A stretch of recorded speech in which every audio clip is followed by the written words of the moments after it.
sou parte de uma geração, eu diria, híbrida. Porque eu, ao mesmo tempo que eu comecei a jogar jogos de computador no Atari com 8 anos, antes disso eu jogava bolinha de gude na rua com meus amigos, no terrão. Então eu fiz parte de uma geração meio híbrida, eu acho. Quer dizer que fez a transição da geração analógica para digital. Quando você descobre que dentro do mundo virtual existe um mundo muito maior, que as pessoas realmente se relacionam, elas saem, elas participam de campeonatos, entendeu? Elas participam daquela fantasia em conjunto, né, com outras pessoas.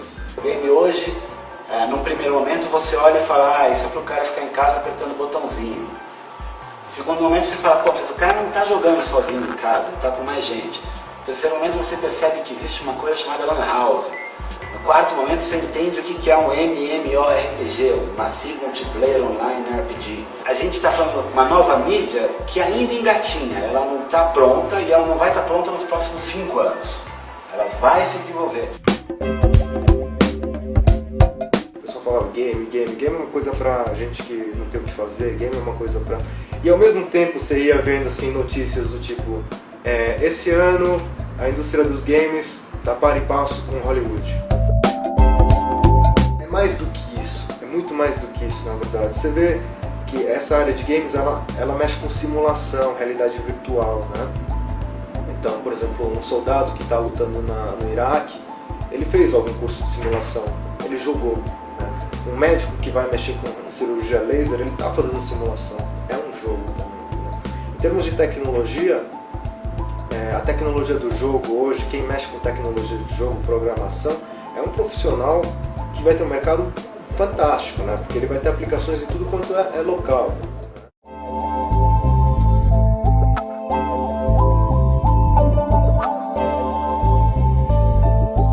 Desde o fliperama que vem vindo uma cultura do jogo eletrônico, do jogo digital, que tem sido um diferencial de gerações, um diferencial de momento.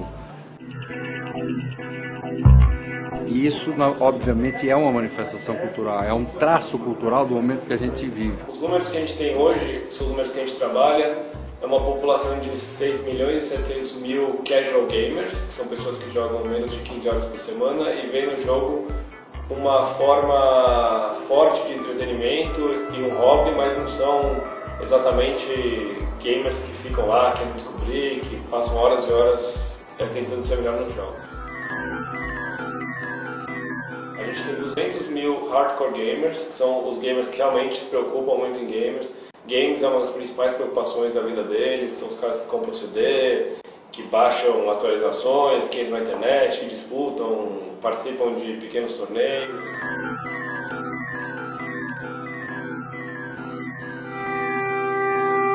E a gente tem aí uns 1.000, 1.500 jogadores profissionais, que são jogadores que participam dos principais torneios do mundo, que são obviamente hardcore gamers e que têm chance de ganhar prêmio em dinheiro ou transformar o gaming numa forma uma profissão e numa forma de se sustentar. No começo era diversão, é evidente. Em 96 teve aquele boom de internet, as empresas começaram a investir. A partir do investimento das empresas eu comecei a perceber que tinha uma lógica de mercado por trás disso que daria sustentabilidade para uma carreira nessa área. Nós somos considerados os hard gamers, né? Aqueles quase viciados. Pro player. Pro player. Várias modalidades, cada um foi com a sua. E o gamer, pra mim, é o cara que tá procurando se profissionalizar, tentar ganhar um pouco, pelo menos se não ganhar a vida com isso, ajudar a conseguir as coisas com o jogo. Esse em si, de ficar em cyber, assim, de ir pra cyber ficar pelo menos 4, 5 horas, ninguém gostava, meu pai odiava, ficava varando noite, não vai pro colégio depois. Mas depois ela começa a ver que é um negócio sério, que acaba dando um retorno, né? Acaba vindo um retorno pra casa, começou a aparecer na mídia, e começa a ficar mais sossegado, assim, tá vendo que tá fazendo uma coisa que tá valendo a pena, assim, não jogando fora o seu tempo. Já teve vezes de minha mãe ameaçar jogar o meu computador da janela, falar que vai me proibir e tudo mais, isso mais no começo. Mas aí com o tempo, mostrando o que era o jogo, que tinha campeonato, que fazia parte de um time, que era um ambiente legal, eles acabaram entendendo e até passaram aí nos campeonatos e torcer.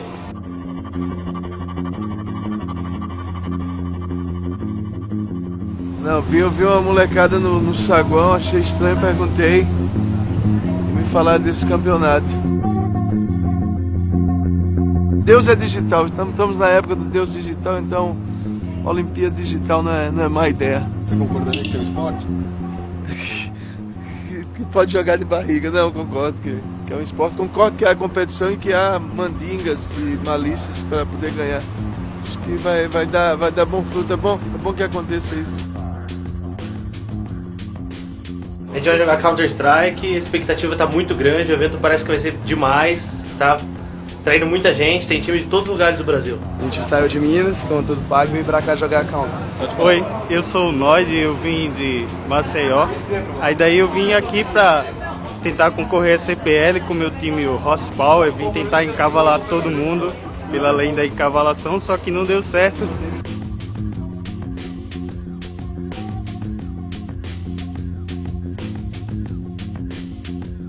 Afinal, vamos contra nossos medos mais profundos e vão ser superados nesse momento. Tem um aqui. Tem outro. Na caixa nova. Boa, porra! Vai, vamos! Tem mais um, ouvi mais. Repórter. Olha em cima.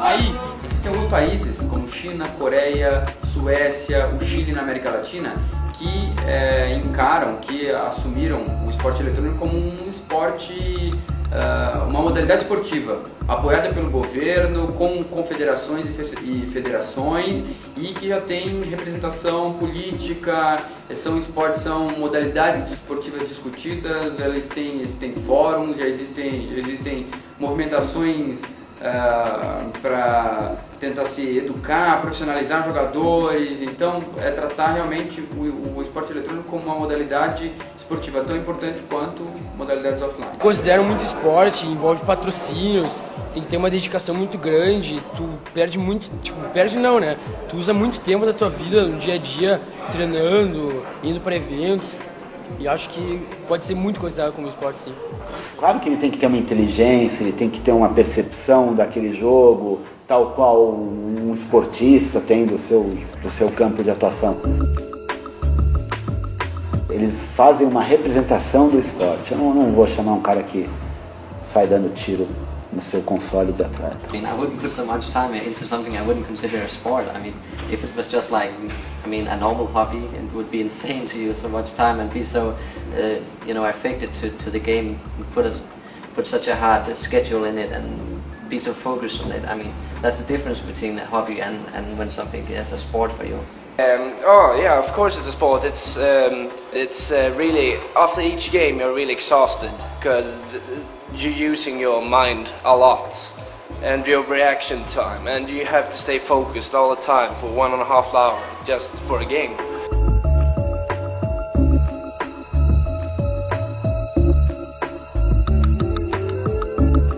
Hoje o Harrison Ford tem um concorrente. Desgraçado se chama Super Mario, Tenchu, Winning Eleven, por aí fora. Hoje você tem empresas pagando para que jogadores mudem de times, assim como no esporte real. Por exemplo, nos Estados Unidos já tem casos de time vendendo passe, por exemplo. Uma semana atrás foi uma empresa, não lembro o nome, pagou $200 mil para que um jogador mudasse de time, de um time para outro. Jogador do quê? Jogador de StarCraft, um jogo de estratégia em tempo real. É praticamente impossível você conseguir viver só dos jogos. É mais como Isso mesmo. Como se fosse um estágio para quem está fazendo a faculdade. Você está ganhando dinheiro fora do horário da faculdade, mas nada que você consiga viver com isso. Você não pode tomar isso como o principal objetivo da sua vida, eu acho ainda.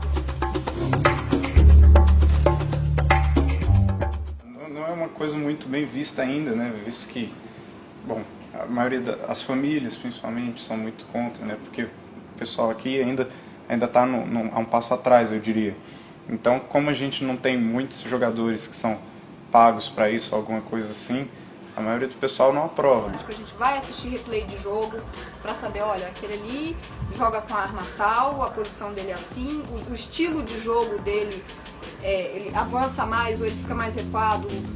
A gente tem todo uma preparação que nem sempre é divertida. É muito bom jogar, claro, mas nem sempre é assim, a melhor coisa do mundo. I probably play like 4 hours a day, like usually, but I spend a lot of time watching replays and studying strategies and doing stuff like that. Como que você se sente agora estando patrocinado? É muito mais tranquilo, assim, sabe? Não vou precisar preocupar quanto eu vou gastar de hotel, se vai dar para ir no campeonato. Todos os campeonatos eu sei que eu vou poder ir, campeonatos grandes.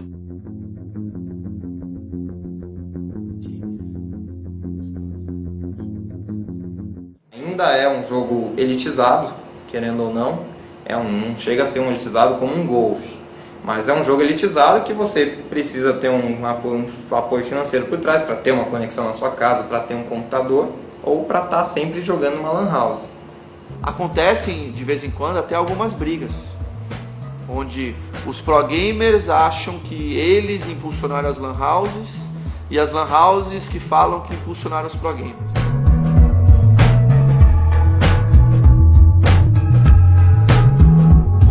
Então a cada esquina você via uma lan house.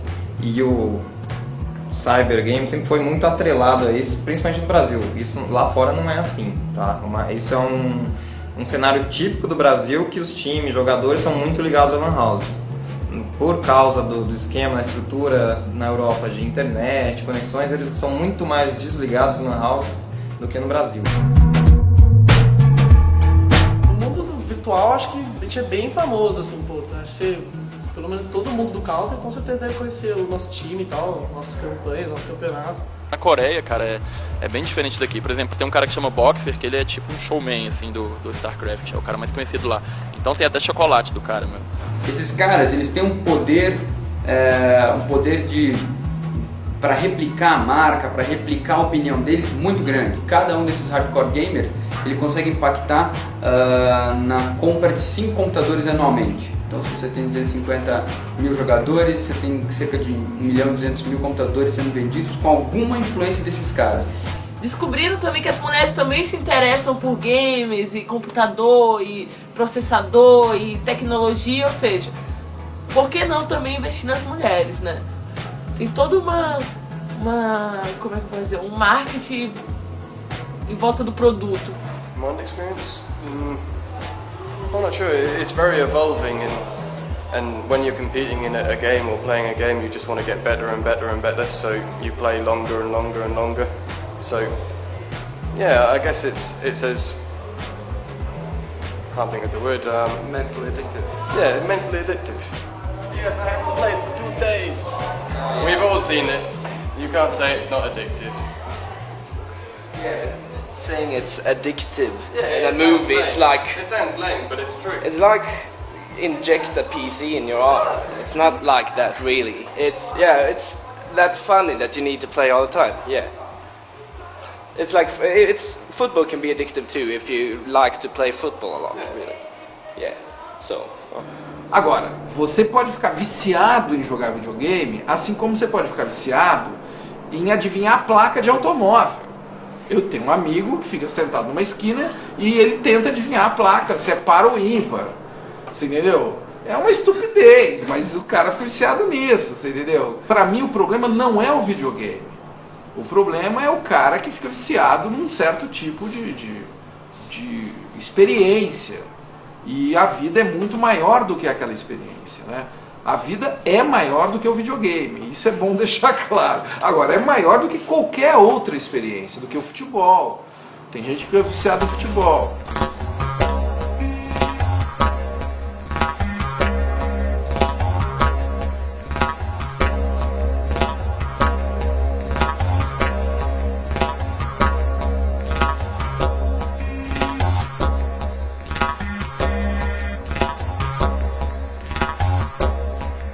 Coisa no Rio, do juiz, o Darlan, que já proibiu menores de 18 de pisar em lan house. O juiz Ciro Darlan titular da primeira vara da infância e da juventude da comarca da capital do Rio de Janeiro. Bom, dentre outras atividades ligadas à competência que exerço como juiz da infância e da juventude está a de fiscalizar a atividade comercial de games, lan house, que é explorado comercialmente. E nós temos o cuidado de permitir a participação de jovens nessas atividades esportivas, nessas atividades cibernéticas, desde que essa atividade não venha causar prejuízo na formação e no desenvolvimento sadio de crianças e adolescentes, que são pessoas em processo de desenvolvimento. Por isso nós temos uma equipe de fiscalização que constantemente visita essas casas de espetáculo, essas casas que promovem esses jogos, para verificar se há ou não o respeito a essa peculiaridade dos jovens, que são pessoas em processo de desenvolvimento, e se é permitido ou não, de uma forma ilegal, a participação deles em jogos que estimulem a violência, que estimulem a sexualidade, que estimulem a agressividade, e apenas nesses jogos nós não permitimos a participação desses jogos. Lá tá meio proibido e liberado. Menor de 18 anos não pode jogar qualquer horário, mas tem uma máfia lá, o pessoal fica usando um walkie-talkie e daí fica quando a polícia chega, bateu a polícia, o cara liga do walkie-talkie lá, chegou a polícia e daí já fecha tudo e começa a botar Homem-Aranha para o pessoal jogar. É uma questão educativa. Claro que você tem os jogos que realmente banalizam muito a violência, e são jogos até que o próprio Ministério da Justiça chega e já barra no país, e você não consegue nem realmente que esse jogo venha para o mercado. Se vem dizendo que a exposição à mídia violenta torna a criança mais violenta. Então a gente foi ver se existe essa relação entre jogo violento e criança violenta. E aí o que a gente percebe é que você não estabelece uma relação de causa e efeito, ou seja, o jogo violento torna a criança mais violenta, porque o ser humano não é uma coisa simples assim, ele é extremamente complexo. Mas a gente pode perceber entre meninos de 10, 12 anos que existe uma relação entre preferência para o jogo violento e valores de vida violentos. Esses jogos de guerra, se você for ver, eles têm uma questão histórica muito grande, eles têm sempre uma preocupação e todo um investimento em realmente tornar isso da forma mais verídica possível, mas tudo isso remete à violência. Não, na verdade remete à nossa história. That thing is just so weird because when we went to CPL USA, in Dallas, they asked us what we were going to do in the country, and we said we were going to be in a tournament for computer games. And then they asked us, is the tournament or is the games violent? And that's just a weird question. They have professional boxing and so on, when guys beating the hell out of each other in real life. And then they just they don't give a shit about boxing. They ask if the games are violent because you can get mental ill. It might be the thing that makes someone who isn't mentally stable snap, but to the average guy it won't do anything.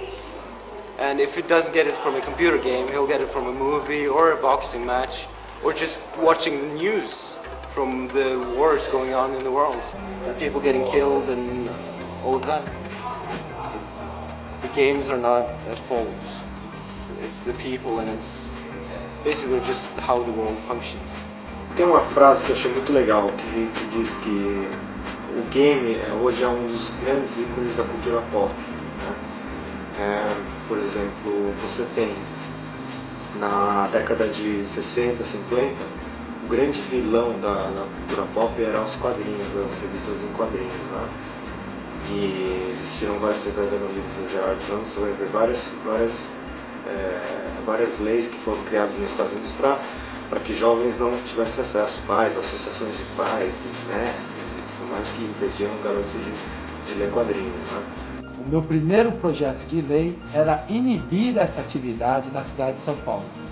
Mas após eu apresentar esse projeto, fui procurado por vários proprietários de lan house na cidade de São Paulo e decidi fazer uma audiência pública para entender o assunto.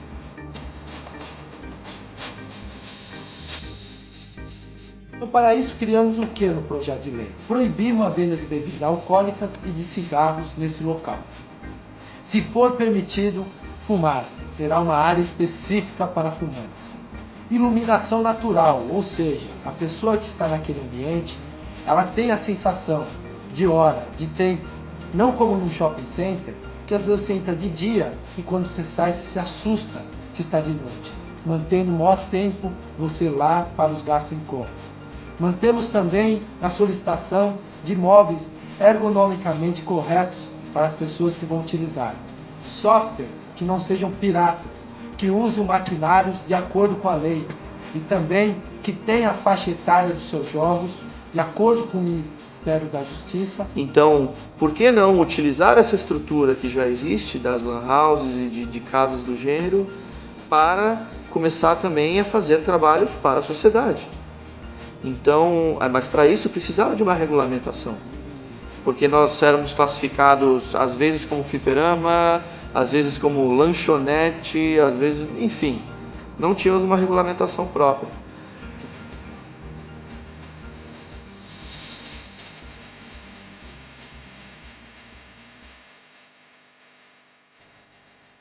Além dos números, né, que já existem, provando que a indústria do game cresce muito todo ano e a cada ano ela tende a ultrapassar as outras indústrias de entretenimento, né, as indústrias criativas do mundo.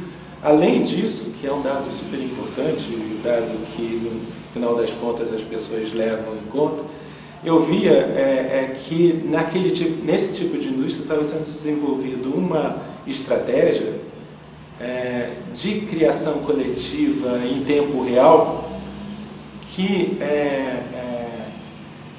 me parecia uma resposta interessante para os dilemas que as outras indústrias vivem hoje com a digitalização da cultura, que são o dilema principal da pirataria, né? Se você vende um produto, um CD-ROM, alguma coisa, isso hoje não adianta você criar nenhum tipo de controle, de criptografia para que as pessoas não copiem. As pessoas vão dar um jeito de quebrar os códigos e vão copiar e vão vender no camelô e em qualquer outro lugar pelo mundo afora.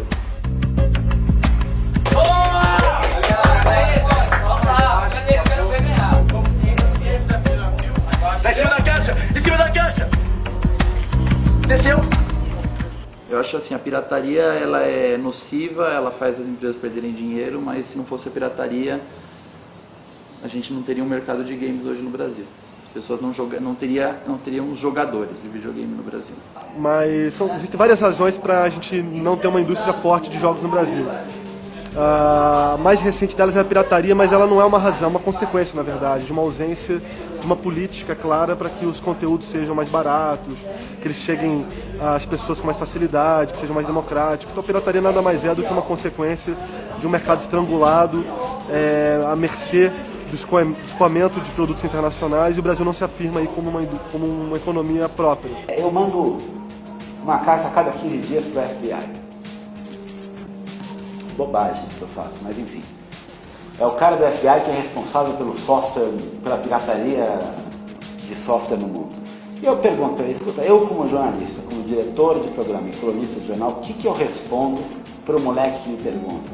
Eu devo jogar um jogo por ano, mas permanecer legal? Ou com o mesmo valor que eu pago nesse jogo importado dentro da lei, eu comprar 10 ou 15 ou 30 jogos ilegais? O que eu respondo para ele? John Hughes. O que eu falo? Nunca me responder. Vou falar do nosso jogo. Counter-Strike aconteceu o seguinte. Antigamente você poderia comprar um CD pirata e muito bem instalar na sua máquina e iria rodar. Em várias máquinas. Com um CD você instalava em várias máquinas. Hoje em dia não dá pra fazer isso porque o CS ficou online. Mas isso é uma forma de adaptação dos games, de tudo que eles vão arrumando pra também, mas também contra a pirataria. Ou seja, o fato do jogo do mercado de games estar migrando para o online, para você baixar o jogo pela internet e jogar conectado, tendo uma senha e tal, isso daí sim tem mais chance de combater, de fazer com que a pirataria diminua. O mercado asiático já é totalmente online. eles não fazem mais inbox. Né? Isso evita pirataria? Com certeza, com certeza. Né? O Japão é um caso diferente, né? Porque até a década de 80 a Coreia não importava produtos japoneses, né? Então foi isso que na verdade desenvolveu o mercado de PCs na Coreia. Não existia PlayStation na Coreia, nem PS1, nem PS2, nem Nintendo 64. Simplesmente não existia jogos da SEGA lá por uma questão política, né? Porque a Lan House tinha trazido para a Coreia desenvolvimento econômico, porque no FMI abriram, na época do FMI, que foi em 98, abriram em torno de 22 mil Lan Houses, né? Essas 22 mil Lan Houses representaram um salto para a indústria, várias indústrias estavam falindo, né? Além disso, hoje em dia a Coreia é o país que mais produz jogos online por causa disso, né? Por causa das Lan Houses, e também é o país que mais tem acesso à banda larga, né? Você tem a Dinamarca, você tem a Suécia, mas são países que tem 5, 10, 15 milhões de habitantes. É um país que tem 40 milhões de habitantes, mas 75% da população tem acesso à banda larga. Eles têm muitos conflitos na cabeça, eles vão ser gamers, se eles vão seguir o game como profissão ou não. Esse é um grande conflito que tem na cabeça deles. Mas eu acho que mais do que eles se transformarem nos atletas e ídolos pop, eu acho que antes disso vem os criadores dos jogos. Esses sim são os artistas. O primeiro jogo que eu fiz eu tinha 12 anos de idade, era um jogo de Resta 1, feito no computador Prologica. E, poxa, sinceramente, eu tenho até medo de pensar o que os meus filhos vão estar jogando.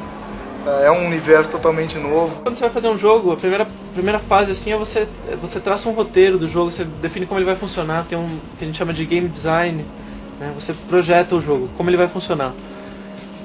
A partir disso, seguem mais ou menos duas linhas paralelas. Uma é da parte de arte, da produção de arte, som, e outra é a parte técnica, de programação. Então, os artistas normalmente fazem bem parecido com uma produção de um filme, né? Você tem normalmente no começo você tem rascunhos, às vezes à mão mesmo, storyboards, coisas assim. Depois vão se tornando modelos 3D, vão se tornando animações, vão se tornando texturas, ou o que for. E sempre com interação com os programadores, né? Para ver como é que isso vai ser encaixado dentro do jogo. Em 2002 eu tive a oportunidade de ir para Montreal, no Canadá, e lá eu conheci a Ubisoft, o estúdio de desenvolvimento deles. Então o cara lá estava explicando pra gente como eles fizeram para gravar o som das armas, assim. O jogo, se eu não me engano, são 53 armas, assim, são todas armas reais, né, etc.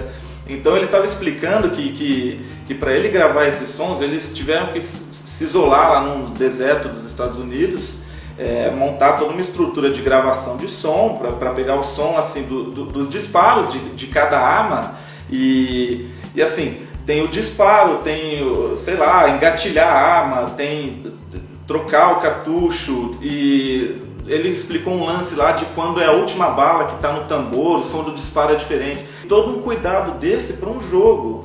Eu acho que desenhar um videogame é uma arte. Eu acho que é coisa de contador de história. E a gente cada vez mais assimila novas formas de contar e ouvir história. Eu acho que basicamente é isso. E o game é uma forma de você ouvir uma história e também de você contar uma história. Você participa dessa história e altera a história, né? É como se ele estivesse podendo fazer um filme em tempo real, assim. Eu acho que alguns games têm narrativas muito complexas, que podem ser analisadas também como teorias literárias. O rádio, televisão, aí as novas mídias. Eu acho que tem uma diferença grande, e essa diferença se chama velocidade. As coisas acontecem em um tempo que nunca foi experimentado, né? Então você tem uma história sendo contada, mas ao mesmo tempo você tem um cara na Holanda que está participando dessa história, você está jogando com um cara que está na Holanda, né? Ou a versão nova do jogo chega muito rápido para todo mundo. Ou um moleque no interior do Rio Grande do Sul inventa um jogo e esse jogo depois de 6 meses já está disponível. E essa velocidade é a grande diferença.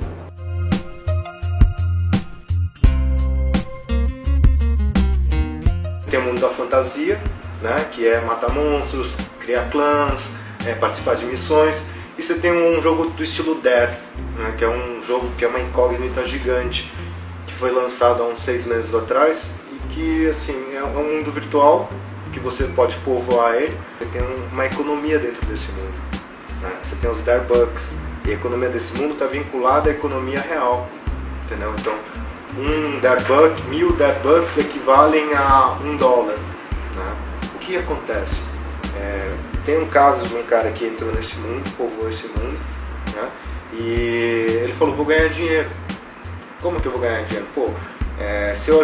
Se eu pagar aqui para esse mundo $10, eu posso comprar um hovercraft.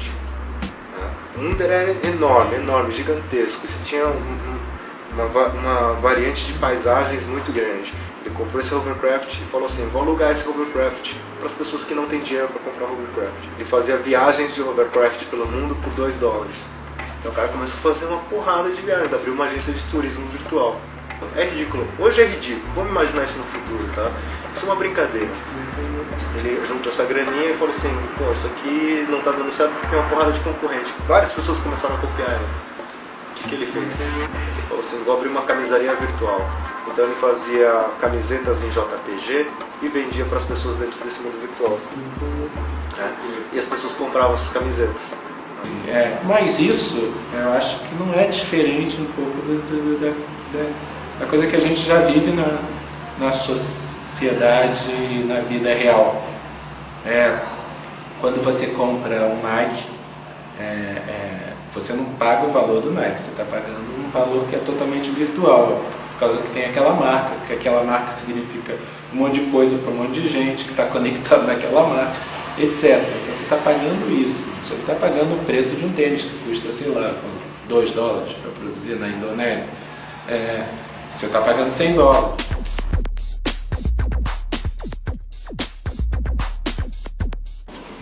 Eu sou Rodrigo Domingues, atualmente estou prestando serviço aqui no Laboratório de Sistemas Integráveis da Escola Politécnica da USP, na área de desenvolvimento de ferramentas para treinamento utilizando realidade virtual. A finalidade da realidade virtual é treinamento, é imersão para treinamento. A finalidade dos jogos é inicialmente diversão. A realidade virtual também é usado muito para aplicações militares, né? Você tem, principalmente o exército dos Estados Unidos, eles fazem muitas simulações em realidade virtual. Publiquei o livro e falei pela primeira vez sobre de que o jogo era a realidade virtual proposta por Piaget e que o mundo do jogo era terapêutico porque ele vivia no mundo virtual e não vivia no mundo real. Mas é uma coisa legal mesmo de até estudo de psicologia, porque você trabalha com projeção, né? Quando você está jogando um RPG online, você começa a criar um boneco. Não é você, lógico. Às vezes muita gente gosta de jogar com um personagem mau. Ele não é mau, mas ele trabalha com uma possibilidade, com uma projeção. Né? Eu acho que o ser humano, falando assim genericamente, se sente limitado em ter uma vida só. Você quer ter outras experiências que esse mundo real, que é cheio é interativo o mundo real, né? Assim, mas a interatividade é muito mais complexa do que dentro de um mundo virtual. Acho que essa menor complexidade que existe ali é também um dos atrativos disso, sabe? Com menos variáveis você produz uma mudança naquela realidade, que seria muito mais difícil de você produzir no mundo real. Porque como? Você vai mudar o Brasil, vamos mudar o Brasil, o que é que você tem que fazer? Pô, um partido político, não sei o quê. Em termos sociais, eu gosto de viajar muito num livro do Arthur Clarke, né? Se chama Cidade das Estrelas, né? Então ele está falando que no ano de 3000 as pessoas vão vivenciar a vida através de experiências virtuais, né? O virtual substituirá tudo?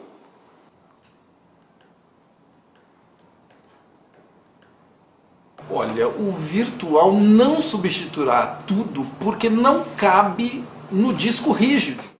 Eu acho que antes disso tem que discutir o que é o virtual. O virtual é você ler um livro e você achar que você está fazendo parte daquele livro. O virtual é você jogar um jogo e achar que faz parte daquele jogo. O visual é você ver um filme. O virtual é você ver um filme. Enquanto você vê o filme, você acha que você está lá dentro do filme vivendo aquela experiência junto com os personagens. Eu acho que você tem que definir O que é o virtual no sentido assim? Porque se você for fazendo a definição mais ampla, acho que a gente já vive no virtual faz muito tempo já. Eu acho que toda experiência onde você acompanha uma história é uma experiência fora do corpo físico. Você vai no cinema só para sair do seu corpo físico. Você não tenha dúvida disso. Você quer ficar 2 horas e esquecer daquela sua vida. Qualquer experiência, qualquer uma dessas experiências, seja ela o teatro, o cinema ou o videogame, é uma experiência fora do corpo. A primeira coisa que você faz quando você liga qualquer computador, console, é assumir uma nova personalidade. Você pode ser... Cara, eu sou mais do que tetracampeão mundial de futebol. Eu já fui campeão de Fórmula 1 pelo menos 8 vezes. Eu já salvei o mundo da destruição inúmeras vezes. E o game os games online, sobretudo esses para multiplayer, que são jogados por muita gente ao mesmo tempo no mundo inteiro, que criaram essa possibilidade das pessoas também viverem simultaneamente em muitos mundos diferentes. A produção desse sentimento de você pertencer a vários mundos é cada vez mais sofisticada no mundo virtual. A trama em si ela é viva. A partir do primeiro momento ela começa a se recriar automaticamente. Posso achar que eu sou um elfo da Idade Média, sabe? Mas eu vou achar sozinho, sabe? Ali naquele mundo você encontra um monte de elfo que acha que é elfo junto com você e você faz um mundo de elfos. Assim. Para isso eu acho que a gente lê livro, né? Assim, para viver outras vidas. Assim, sabe? Nós estamos mexendo do ponto de vista cultural com isso e, portanto, partindo para software livre, que não é fazer business com esse negócio, é realmente olhar para isso, ver como que as pessoas podem se apropriar da tecnologia e dominar isso e começar a produzir os seus games, seus jogos, suas atividades, o seu lazer, a sua cara, a sua expressão. Você cria um game com software proprietário, você vai estar pagando umas licenças de tudo que você usar, elas costumam ser bem caras, né? Tem aí softwares grandes, tipo Renderware, que é para gráficos, você tem o Havok, que é para física. Para cada jogo que você publicar, você vai estar gastando aí entre 10 e 50 mil dólares por software, né? Que eles cobram ainda por cima por jogo que você publica. Então, você está usando isso...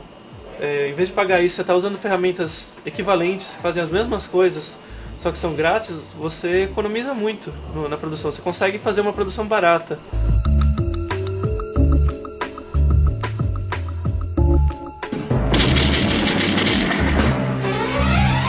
O que está acontecendo de novo é que nós, o Ministério da Cultura, estamos considerando isso um audiovisual. Em jogo, a criação de novas linguagens comuns, né? Novas formas de comunicação, novas formas de partilhar experiências. O primeiro objetivo desse edital foi uma iniciativa inédita de reconhecer o mundo de jogos eletrônicos e games como um mundo cultural.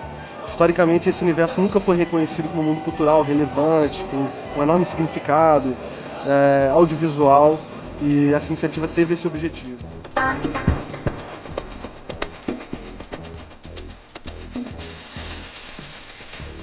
Por outro lado, também fomentar uma indústria nacional de jogos.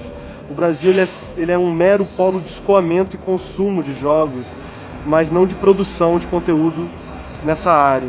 Então o edital ele buscou fomentar um debate nacional em torno de ideias nacionais de jogos eletrônicos, sobre temas brasileiros ou não necessariamente brasileiros, mas feitos por brasileiros, né?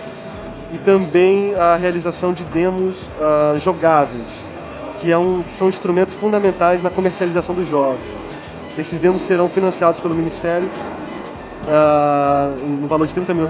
Por mais que os jogos já estejam aí há muito tempo, eu acredito assim que só agora eles estão sendo vistos com mais seriedade, vamos dizer assim. Quer dizer, eu acho que transcender um pouco essa coisa do jogo como um puro entretenimento infantil, eu acho que agora estão começando a enxergar o potencial talvez do jogo como um indutor de comportamento, e isso envolve cultura, isso envolve, acho que até o jogo como uma nova mídia, inclusive, o jogo como uma forma de arte, por que não? Como eu pus o preconceito, tratando com a maior seriedade possível.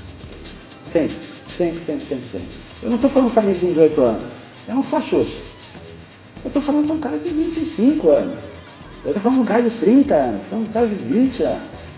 Um cara que lê, que se informa, que sabe o que quer. Quer ganhar dinheiro, quer trabalhar, quer arrumar um emprego.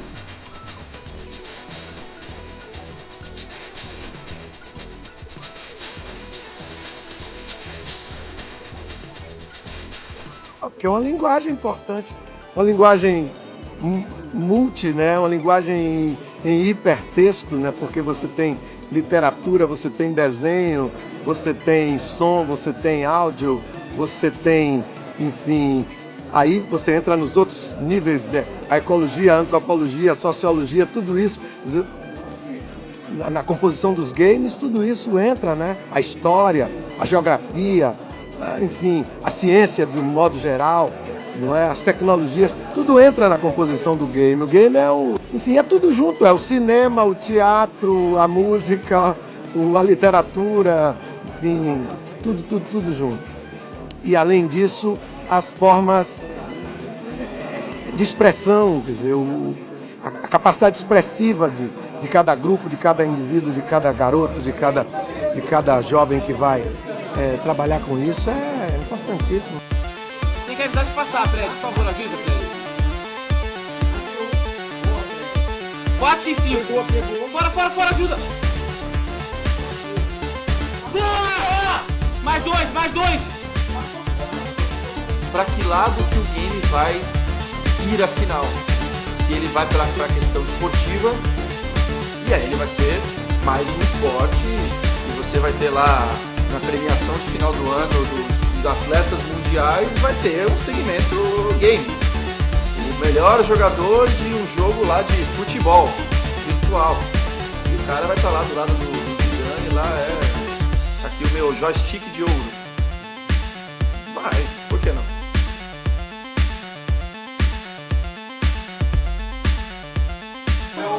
A bomba tá onde? Não, nem trocar meu ar, tá na rampa, entrou rampa, ajuda, tá na rampa já. A própria sociedade está incorporando esses jogos como parte da nossa realidade, do entretenimento. Cada vez mais acho que a tendência é melhorar, né? E eu tô aí para, quem sabe, um dia abocanhar uma parte disso.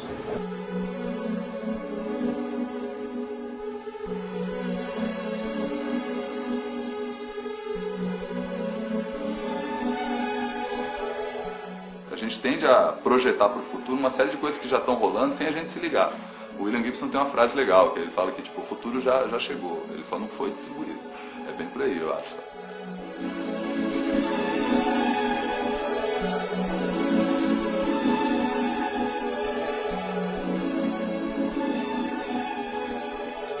Você ia viajar de uma cidade para outra, você corria o risco de ser assaltado no desfiladeiro, entendeu? Tinha cara que era só assaltante, com a coisa escondida.